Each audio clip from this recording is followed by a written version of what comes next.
Et si une simple jeune fille avait reçu un message destiné à changer le monde? Et si une humble bergère avait vu et parlé à la Sainte Vierge en personne? Voici l'histoire fascinante de Sainte Bernadette Soubirous, la voyante de Lourdes, la messagère de la Vierge Marie.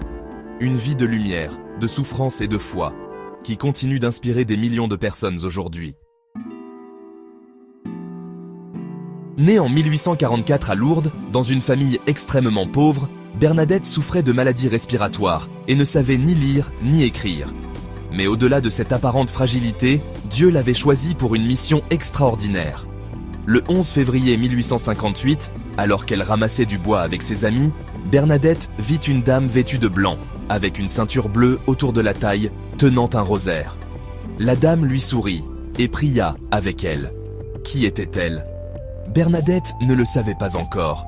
Au total, la Vierge lui apparut 18 fois. À chaque fois, elle délivra un message de prière, de pénitence et de conversion. Elle demanda une chapelle et une source miraculeuse. Aujourd'hui, cette source est visitée par des millions de pèlerins du monde entier, en quête de guérison et de réconfort. Le message de Lourdes n'est pas seulement une histoire du passé. Il nous concerne tous, aujourd'hui encore. Bernadette n'a jamais recherché la gloire. Elle entra au couvent des Sœurs de la Charité de Nevers et vécut dans l'humilité, la souffrance et la prière. Elle disait « Mon œuvre ici-bas est finie, je ne suis plus bonne qu'à prier ».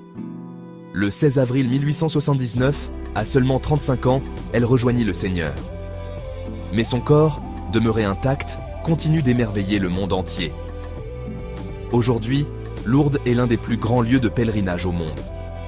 Chaque année, des millions de personnes viennent y chercher la paix, la guérison et l'espoir.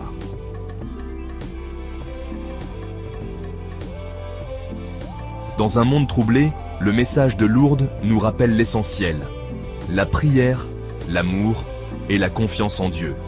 Si cette histoire vous a touché, alors abonnez-vous pour découvrir d'autres histoires inspirantes sur les grands saints et les miracles de l'Église.